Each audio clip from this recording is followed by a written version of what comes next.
पुत्र, आपसे हमारी एक विनती मानोगे? माता आदेश तो करो। जा रहे हो उनकी सेवा में तो स्वप्न में भी कभी राम जी के प्रति रोष नहीं लाना, ईर्ष्या नहीं लाना, मद नहीं लाना, मोह नहीं लाना। ऐसे कोई विकार तुम्हारे हृदय में जन्म ही ना ले। स्वप्न में भी कहा, बाबूजी जैसे कहा स्वप्न में भी। बाप लक्ष्मण जी महाराज संकल्प करते हैं कि माता, स्वप्न तो बिना सोए आता नहीं है।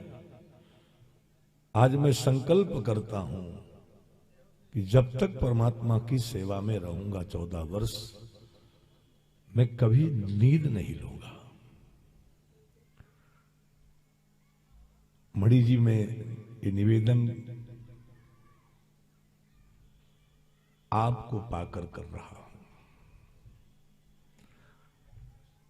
एक शुभ संकल्प के साथ आपका जीवन है कि मैं कहीं भी कुछ ग्रहण नहीं करूंगा।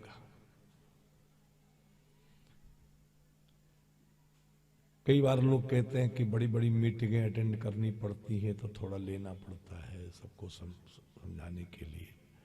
तो मैं पूछता हूं कि माननीय अमिताभ बच्चन से भी बड़ी मीटिंग किसी के पास हो तो बताना। और माननीय अमिताभ बच्चन विदेश में भी जाएं तो उस देश वाले लोग अपना गौरव मानते हैं और उनको 5 स्टार होटल में व्यवस्था ग्रहण नहीं किया।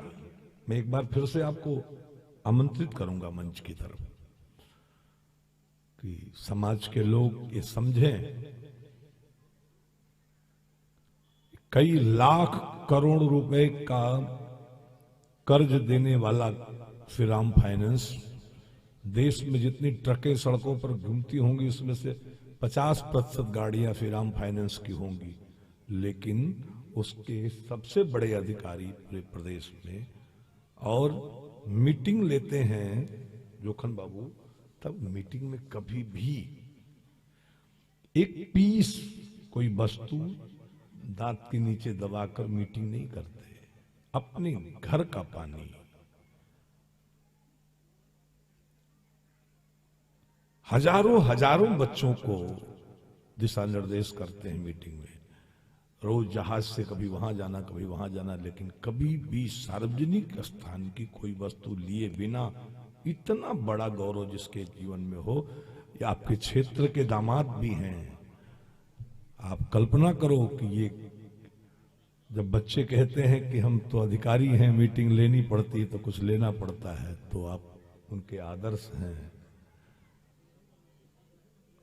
मैं तो अमिताभ बच्चन साहब को ही कहा करता था, मैं दूसरे नंबर पर माननीय जितेंद्र मणि जी को लेता हूं, ये उनसे कम लंबे भी नहीं है।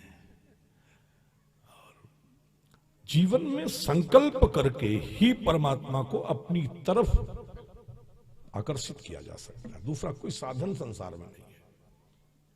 लक्ष्मण जी ने परमात्मा को अपना बना लिया, केवल संकल्प लिया कि मां मैं आज संकल्प लेता हूं, शयन ही नहीं करूंगा पूरे 14 साल।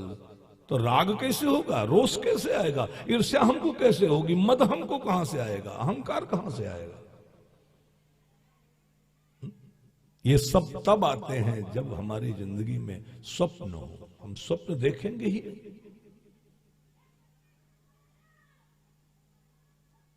ऐसे लक्ष्मण जी के साथ जब भगवान तमसा के नदी तट पर पहुंचे और रात्रि की बेला में पहली रात भगवान ने विश्राम लिया, तो कुश की साथरी बिछाई लोगों ने। उसकी अयोध्या के बहुत सारे लोग उनके पीछे पीछे चले थे। कुश की साथरी बिछाई और फिर तकिया के लिए क्या लाएं, तो एक पत्थर का टुकड़ा ला करके उनको दिया और पत्थर के टुकड़े को लगाकर, और भगवान और सीता मैया दोनों सो रहे थे, तो लक्ष्मण जी मध्य रात्रि में सिसकने लगे। लक्ष्मण जी को सिसकते हुए देखकर, सिसकते हुए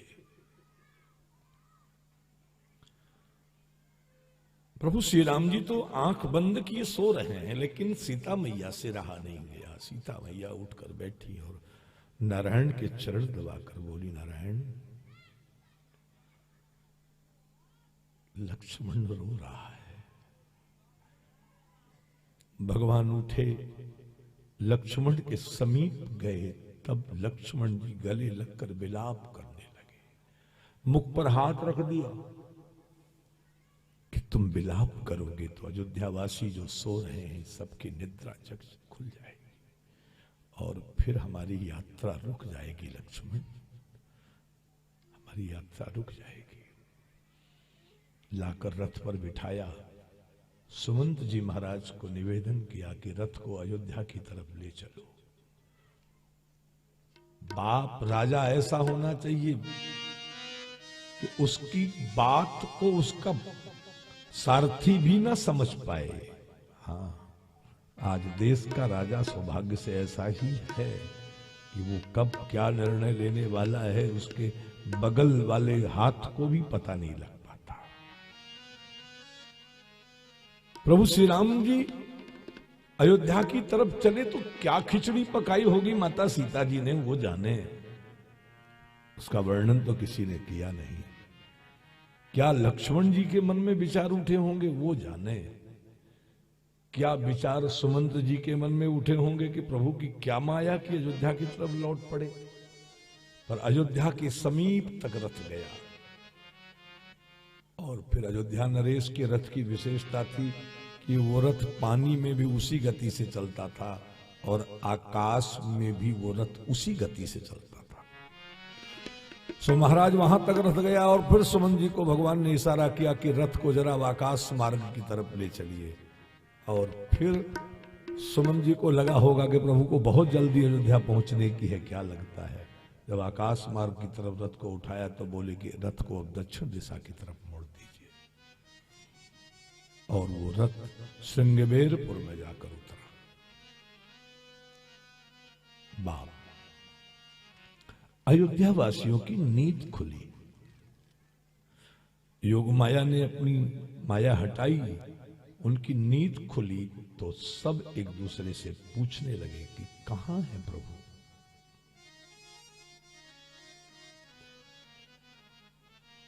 कभी कभी लगता है कि सोने की इतनी बड़ी लंका जीत लेने के बाद जब लक्ष्मण जी ने कहा कि प्रभु अब अयोध्या जाने की क्या जरूरत, इतनी बड़ी सोने की नगरी है, क्यों ना हम लोग यहीं निवास करें। तब प्रभु ने कहा कि अप स्वर्णमयी लंका नमे लक्ष्मण नरोचते। है तो ये सोने की लंका, इसमें दो राय नहीं, लेकिन हमें रुच नहीं रही। क्यों? हमें अयोध्या वासी जितने प्रिय हैं उतने प्रिय यहां के वासी नहीं है बाप। अति प्रिय मोह यहां के वासी, कहां के? अयोध्या के वासी। क्यों? कभी मन में आपको भी लाना चाहिए कि अयोध्या वासी भगवान को अति प्रिय क्यों? क्यों नहीं कहा उन्होंने कि गोरखपुर वासी मुझे अति प्रिय, बंबई वासी मुझे अति प्रिय, दिल्ली वासी मुझे अति प्रिय? क्यों कहा कि अति प्रिय मोह यहां के वासी? बाप, प्रेम के तो अनेकों मार्ग हैं, अनेकों मार्ग,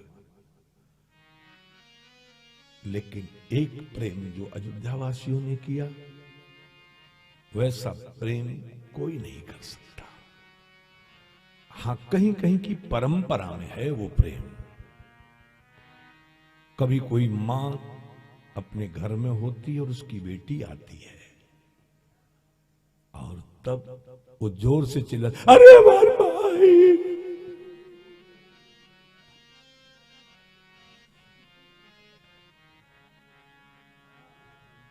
हाँ बच्ची।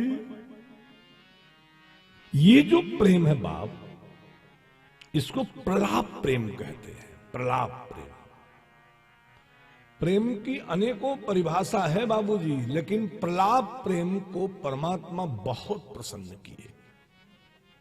हाँ, इसलिए उनको अयोध्यावासी बहुत प्रिय लगते हैं, बहुत प्रिय।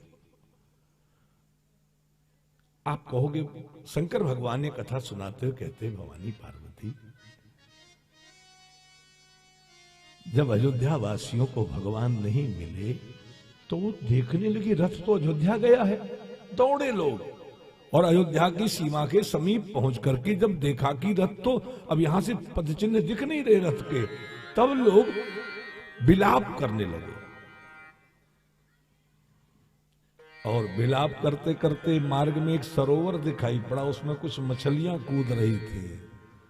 तो मछलियों को देखकर कहा कि तुम्हारा जीवन हम अयोध्या वासियों से अच्छा है, कि कम से कम जब तुम जल से बाहर कर दी जाती हो तो तुम प्राण त्याग देती हो, हमारे जीवन को तो धिक्कार है। धिक जीवन रघुबीर विहीना, राम के बिना हम जी कैसे रहे हैं, हमारे जीवन को धिक्कार है। और तब यहां पर कितना सुंदर निवेदन,